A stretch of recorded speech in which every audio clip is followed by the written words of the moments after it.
Bien sûr, les rires et les dessins des enfants sont revenus dans cette école 21 ans après. Mais pour la petite ville de Dunblane et le pays tout entier, il y aura toujours un avant et un après le 13 mars 1996. Dans son église, le révérend O'Sullivan se rappelle de cette tragédie, lui qui a dû aller identifier les corps et recevoir dans ces lieux les petits cercueils contenant des enfants de 5 et 6 ans. Oui, on les a enterrés ici. Je me demande parfois comment j'ai réussi à le faire.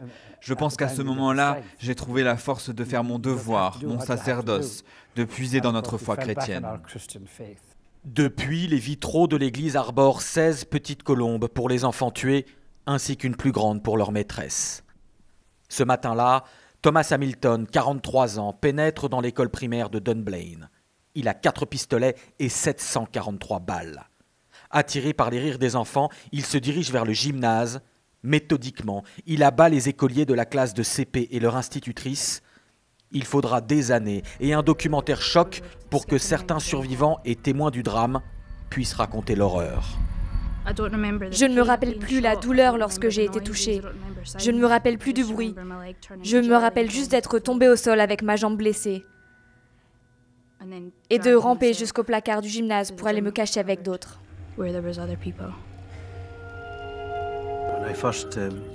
Quand je suis entré le premier dans le gymnase, la scène était inimaginable.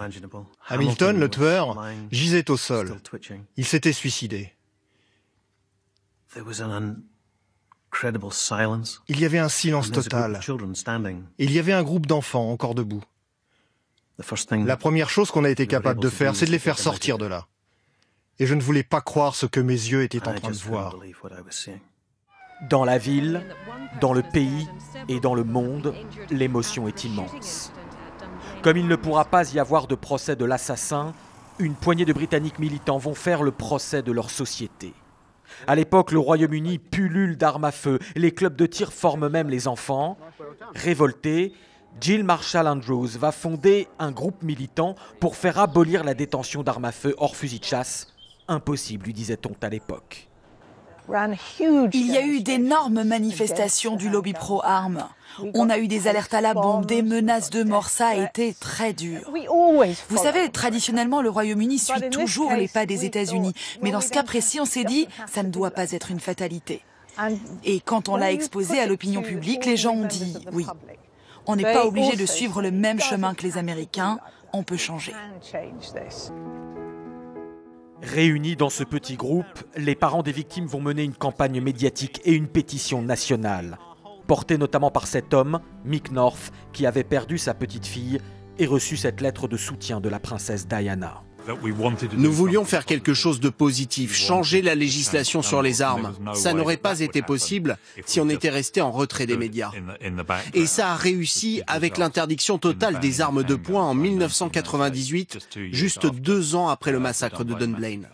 L'exemple tragique de Dunblane démontre qu'en quelques années, il est possible de changer les lois et les mentalités de tout un pays. On pourra croire que c'est un exemple unique, un cas d'exception. Pourtant, la même année, il s'est produit exactement la même chose avec les mêmes effets dans un autre pays, l'Australie.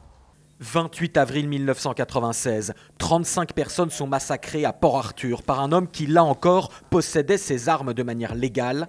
Dans les semaines qui ont suivi, le pays changea ses lois, la police confisqua et détruisit 1 million d'armes. Au Royaume-Uni et en Australie, hors terrorisme, il n'y a plus eu de tuerie de masse depuis 20 ans.